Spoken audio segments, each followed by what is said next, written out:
నమస్తే tea times news కు స్వాగతం। సకాలంలో యూరియా బస్తాలు అందకపోవడంపై తీవ్ర ఆగ్రహం వ్యక్తం చేస్తూ చేర్యాల మండల రైతులు మంగళవారం సిద్దిపేట జనగామ జాతీయ ప్రధాన రహదారిపై రాస్తారోకో చేపట్టారు। మండల వ్యవసాయ అధికారి భోగేశ్వరరావుపై అవినీతి ఆరోపణలు చేస్తూ ఆయనను సస్పెండ్ చేయాలని డిమాండ్ చేశారు।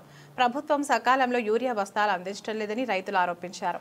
వచ్చిన యూరియా బస్తాలను ఏవో భోగేశ్వరరావు పక్కదోవ పట్టిస్తున్నారని రైతులు ఆగ్రహం వ్యక్తం చేశారు। గంటల తరబడి క్యూ లైన్లలో నిలబడి తీసుకున్న టోకెన్లకు యూరియా బస్తాలు ఇవ్వడం లేదని రైతులు వాపోయారు।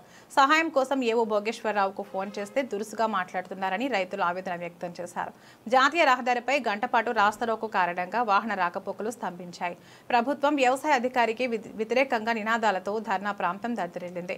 Cheriyal CI L Srinu SI Naveen రైతులను శాంతింపజేసేందుకు ప్రయత్నించారు। జిల్లా వ్యవసాయ అధికారి రాధిక సంఘటనా స్థలానికి చేరుకుని రైతులతో మాట్లాడారు।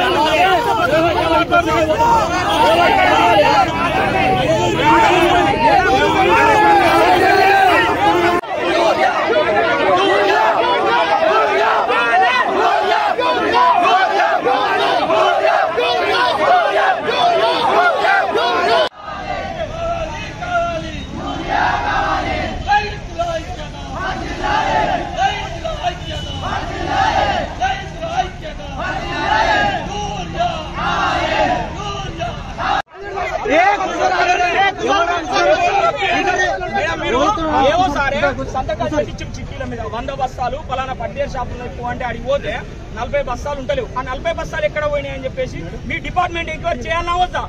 చిట్టీలు రాసినోనికి బస్తాలు ఇయ్యారు, ఆ బస్తాలు ఎక్కడ పోయినాయి? ఎందుకు ఎంక్వైరీ ఇయ్యారు? ఈ 15 రోజుల నుంచి రైతులు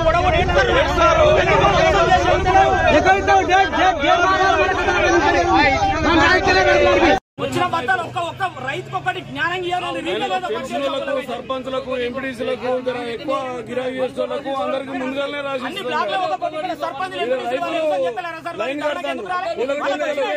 కావాల్సినంత యూరి ఉన్నది కాబట్టి ప్రజాప్రతినిధులు ఎవరు ధర్నాకు రాలే, రైతులు చేసేదానికి రారు। అదే వాళ్ళ పార్టీ ఏదైనా పిలిపిస్తే మాత్రం సంఘాలు ఎక్కేసుకుంటే పోయి కూర్చుంటారు। సిద్దిపేట జిల్లా చేర్యాల ప్రాంతంలో రైతులు యూరియా కోసం అనేక రోజులుగా ఆవేదన చెందుతున్న పరిస్థితి ఉన్నది। ఇక్కడ అగ్రికల్చర్ అధికారులు ఏఓ గారు ఏడీఓ గారు మొత్తం రైతులను పట్టించుకోవడం లేదు। వచ్చిన యూరియా బస్తాలను మొత్తం వాళ్ళకు తెలిసిన వాళ్ళకు పతారా ఉన్న వాళ్ళకు ఇంటికాడనే చిట్టీలు రాసిస్తారు। మళ్ళీ ఇక్కడ రైతు వేదిక వద్ద రైతులు క్యూ కట్టి చిట్టీలు రాసుకుంటే అక్కడ పోయే వరకు బస్తాలు అయిపోయినాయని ఫర్టిలైజర్ షాపులు చెప్తుండ్రు। ఇది చాలా అత్యంత దుర్మార్గము। రైతులకు అందరికీ అవసరమైనంత యూరియా అందించాలి। అదే రకంగా ఈ ఏవో దొడ్డిదారిన బస్తాలు పంపిణీ చేస్తాడు కాబట్టి బ్లాక్ మెయిల్ చేస్తాడు కాబట్టి ఆ ఏవోను సస్పెండ్ చేయాలని చెప్పి, అదే రకంగా ఫర్టిలైజర్ షాపులు సక్రమంగా ఇవ్వని ఫర్టిలైజర్ షాపులను కూడా సీజ్ చేయాలని చెప్పి మేము రైతు సంఘంగా డిమాండ్ చేస్తున్నాం।